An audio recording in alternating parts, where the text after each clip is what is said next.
Hello YouTubers, this is Engineer Pat 5290 live here on the CSX Sportsman Sub today, and we're going to actually talk a little bit about rail fanning, what it is, and the equipment you need to use when you get there. First of all, you need to pick a very nice location. Pick a good day when it's sunny out. It's always nice to have actually a really nice day to go out rail fanning. But take a look at your observations. Just take a look at the observations that you have. Quiet nature, train tracks, and a beautiful sunny day. That's always a really good day. First of all, you need a good camcorder. This is the equipment you need. You need a good camcorder.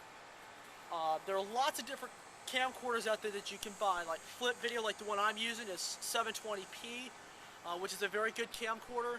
There's also Sony and Canon, which have 1080p, which is a little bit more high definition, but they cost a little bit more. The Flip Video films an hour. The software is built into the camcorder, so you do not have to install any other software, and that's what they're going towards now. They're graduating from discs into CD-ROMs, but this is a better way to put in your software. It's all there. It's just a click, click, click, and it's up. And the next thing is, you need a good tripod. You need a really good tripod for this. Now, there's some that are very expensive. Some are just a regular tripod that you can get from Walmart. Now, the one I'm using now is a professional tripod, which is a little bit more, but it's a manual. You control it, you can spin it around 360 degrees, and you can control it by using the handle. Now they make some with remote control that's compatible with Sony cameras that I know of. You hook it up to the power for the tripod, and by remote, you can radio control that thing 360 degrees. You do not have to touch it. And those cost a little bit more.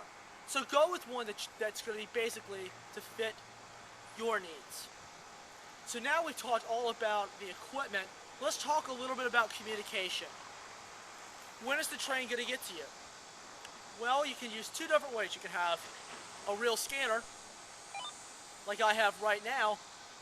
This is made by Uniden. It's a very good scanner.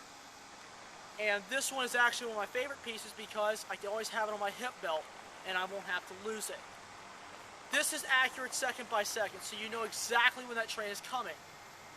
You can also download an app for your smartphone and you can have this with you on the go and you don't have to carry the scanner. But sometimes this can come in handy when you don't have the scanner. But the differences between this are, this is accurate, but this is off by like maybe a minute.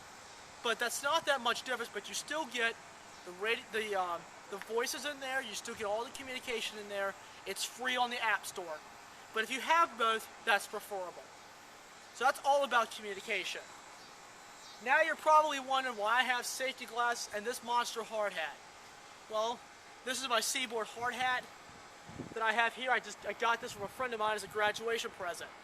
I have a Norfolk Southern hard hat that I wore Thursday night, and this is actually going to be worn on CSX track because Seaboard is a CSX Express Cedar Railroad. This is one of those safari hats, one of these wide brim hard hats.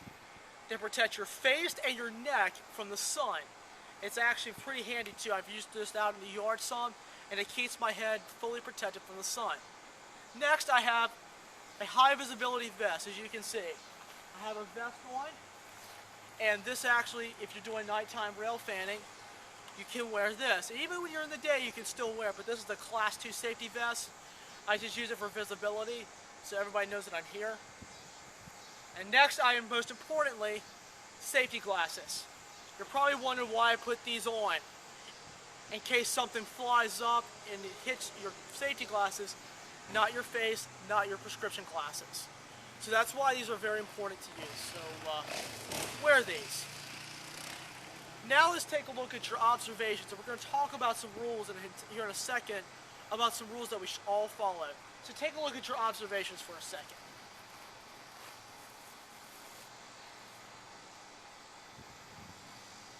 Okay. Now you've had a couple seconds to take a look at your observations. Let's talk about some rules that we should all follow. Rule number 1. Never go rail fanning alone. Go with an adult or a few friends. And go somewhere where you know you can get help if you need it. Tell people where you're going and what time you will return. That's important. just remember to always stay in a group. The next thing is, stay a close distance away from the tracks, so in case the train happens to pick something up, it will not hit you. And also, you also keep yourself a close distance away for your own safety. And that's really important as well. And next, one of my favorite rules I talk about, do not throw rocks at train cars, ice cubes, or anything. Because if you throw something this big to a car,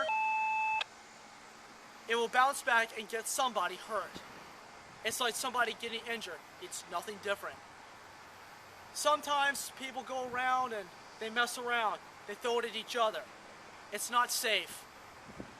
It's just like if you break something, like if a window got broken and somebody threw something, you have to pay to get it fixed. And you take responsibility for it. It's like somebody getting hurt. It's nothing different, guys. So, don't throw rocks at trains. And the next rule is, set a good example for yourself, for other rail fanners. And if I tell you, if you set the right example, they will follow that example. And get this, if you give them their space, and they will give you your space in return. And lastly, have some fun. But most importantly, set a good example for yourself. Set a good example of your character, and others will follow it. I hope you've learned a lot today about rail fanning along the CSX Portsmouth sub today. One thing that's been in the news a lot is train wrecks. I want to talk about this before we close out this video. It takes 1.5 miles to stop a train that is going 55 miles an hour. And walking on railroad tracks is against the law.